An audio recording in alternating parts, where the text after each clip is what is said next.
when I was first invited to do this about a month ago, I was living in Tel Aviv and working as the CEO of the African Refugee Development Center, ARDC, an organization that supports refugees and asylum seekers in Israel. However, I was summoned to enter Holod Detention Center. Holod, for those of you who are not familiar with, is a detention center located in the desert of Negev. It's about 2 hours away from Tel Aviv and 40 minutes from here. It was built for Sudanese and Eritrean asylum seekers. And it can host about 3,300 inmates, and I believe it already reached its capacity. Those who are being summoned to Holod, they stayed in Israel for over 5 years. They had to quit their jobs, leave their homes and friends to go there. They called us an open facility because we can go outside, but we have to sign in 3 times a day. Even today, I have to go back as quickly as possible. This is my home now. I often ask, who are you? And my answer is usually, my name is Mutasim Ali. I'm 27 years old. And I'm an asylum seeker from Darfur region, Sudan. And I'm serving as the director of the African Refugee Development Center. And I live in the desert of Negev, in a place called Holod. And usually the next question is, why are you here? And my answer is, I'm here because of the genocide committed by Sudanese Arab government against Darfurians. And I had to escape in order for me to survive. After I answered these 2 basic questions, I feel I'm all of the above and none of it in the same time. These 2 answers became my identity, and I don't know if that's what I am or who I am.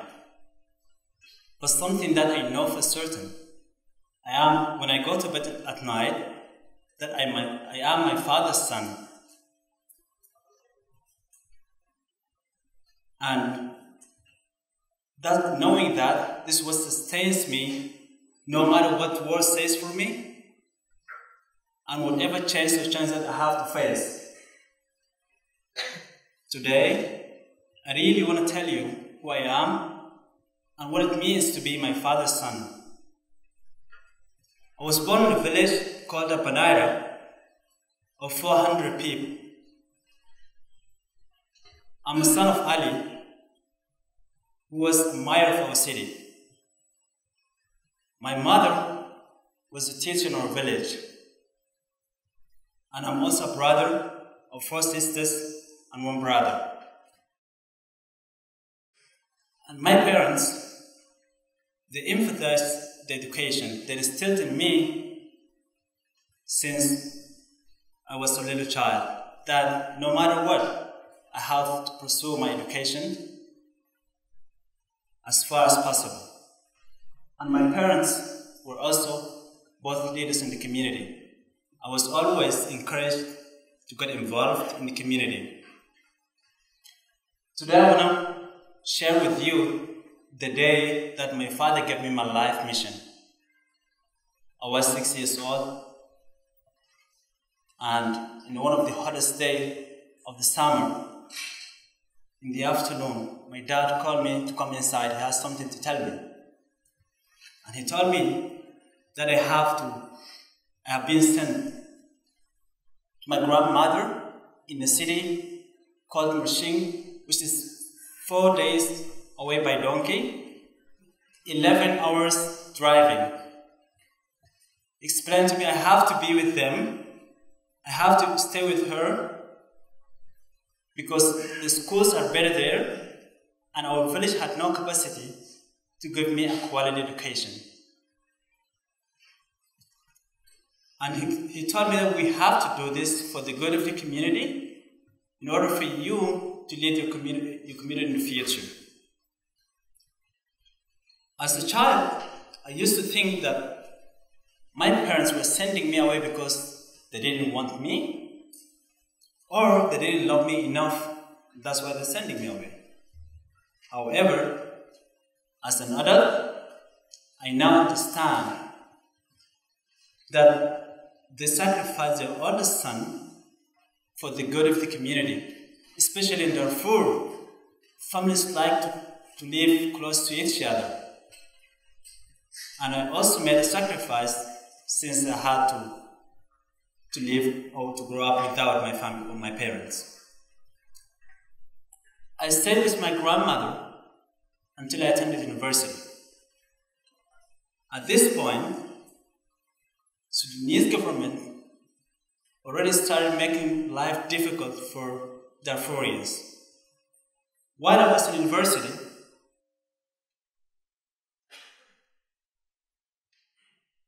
I got to involve very much in the liberation movement. As Darfur, we have army fighting in the field, trying to stop Sudanese government from wiping out the villages and killing innocent Darfurians. In my class, we found a liberation movement, grassroots movement that joined the struggle. Because of my involvement, I have been to Sudanese jail 3 times. They use methods of torture that is even very hard for me to speak of. But the only thing that kept me kept me alive, is that the life my dad gave me as a young man, as a child of 6 years old. And I had to walk out of it because I need to tell the story. One of the darkest days, darkest moment in my life, I was 19 years old. And I have 4 years I haven't seen my parents. And I was named in a Sudanese jail cell. A man comes in, and when I thought it couldn't get worse, they started injecting gas into my fingers. I want to share with you a story of how it looks and how it is if you're being away from your parents and being tortured in university. I'm trying to ask you to close your eyes. I'm trying to help you to step into someone else's shoes. Please close your eyes.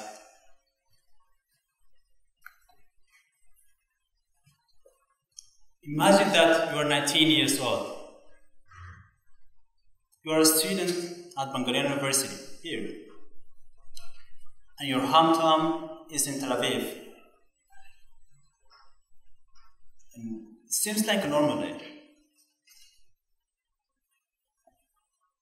And you're sitting in your first class of the day. It's geography, your favorite class.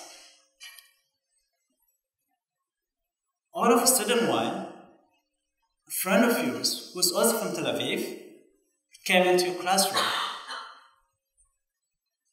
And he asked you to come out with him. And you didn't think of it. And you followed a friend's direction. And you saw him look so frozen, breathing heavy. His hands are shaking. You see darkness in his eyes. And you ask your friend, "What's the matter, my friend?" And he asks you, "Didn't you hear what happened? They attacked Tel Aviv.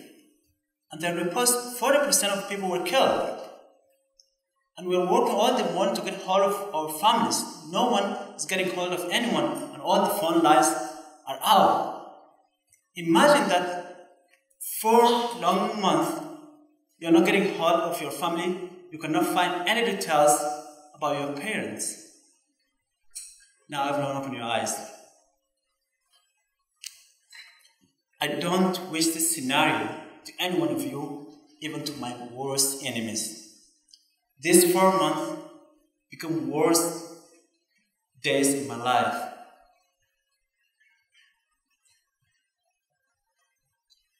For 4 months away from my parents, I couldn't get hold of them. Eventually, I heard that my parents, my family, succeeded to escape before soldiers came and attacked the village. But my extended family were killed. My friends who we grew up with were killed. I started to think of, what is the point of living? And this must be an end for me too. But the only thing that kept me alive is that the words of my father, that I need to tell the story. If I couldn't make it out of that, no one could tell our story. You will never hear or understand what is happening in Darfur today. Once I graduated from university, I realized that I was being subjected by the government. And I had to think quickly.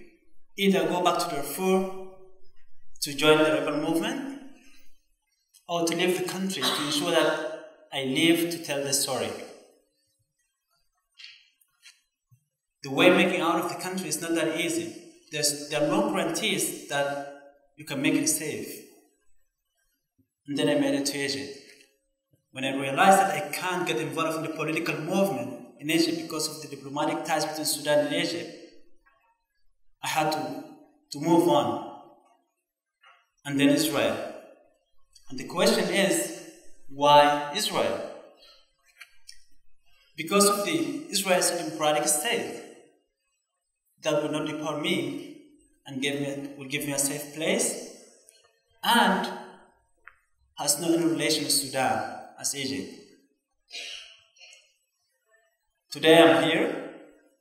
I'm 5 years in Israel, 11 years since last time I saw my family. And the only reason that I can't see them is just because of the genocide being committed until today. Since I came first to Israel, I couldn't get basic rights as a refugee in the country. And I started to think that why the war haven't stopped? Why the life seems so normal? People having normal life. And it was very difficult for me to process that reality when I arrived first to Israel. That street cleaners, getting up in the morning, cleaning up the streets, children going to schools, parents going to work, people laughing, people traveling, people enjoying the life that seems to be very easy for them to achieve their mind. I'm asking myself, why didn't the world stop beside me?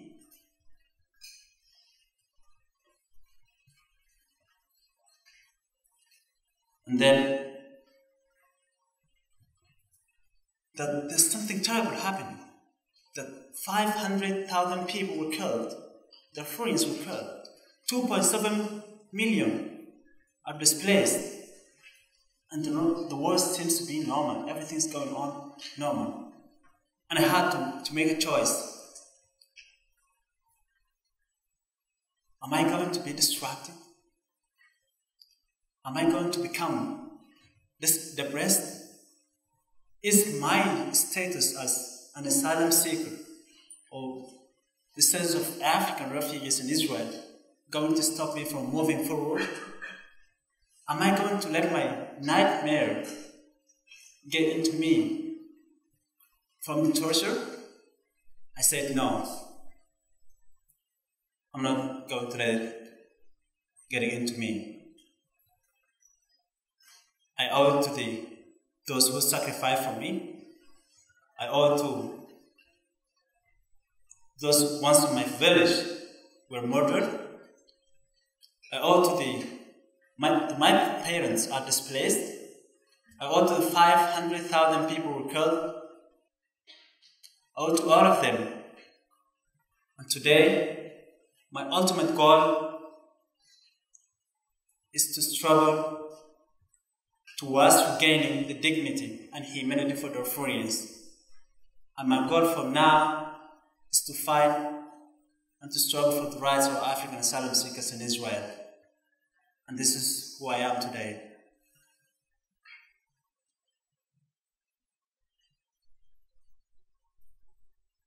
This is who I am. Thank you very much.